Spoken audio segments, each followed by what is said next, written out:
Happy Mother's Day sa lahat ng mga nanay. Pero alam niyo ba, may nabasa ko kahapon kasi bago ako natulog, ni-research ko yung history ng Mother's Day. Sabi ko, kailan ba ito nagsimula? Ano bang nangyari? Bakit biglang nagkaroon ng Mother's Day?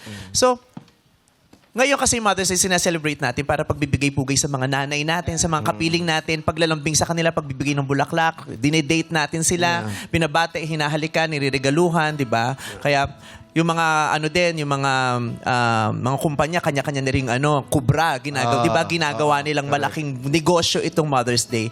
Pero ang Mother's Day pala nagsimula dahil may isang babae, kaya niya tinantusan yung araw na yun na itong araw to gagawin kong Mother's Day. Kasi yun yung araw na yun, nung isinilang niya ang Mother's Day, yun yung araw na nagluluksa siya dahil sa pagkawala ng kanyang ina. So, Mother's Day is not just a celebration. It is honoring a daughter's grief. So, binabati natin lahat ng mga nanay nandito dito at sa lahat ng mga anak din na ngayon. Kasi siyempre maraming sa atin, special to eh.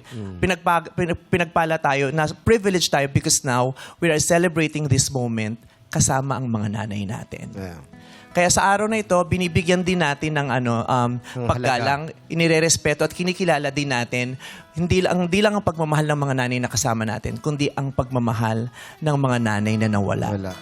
At ginagalang din natin ang nararamdaman ng mga anak na sa ngayon ay nangungulila sa pagmamahal ng kanilang mga magulang. Today is all about a mother's love. Ang mga nanay na kasama natin, pati na rin ang mga nanay na nawala na. Kailangang ipagpatuloy natin ang pagbibigay-pugay sa pagmamahal nila. Happy Mother's Day to all the mothers.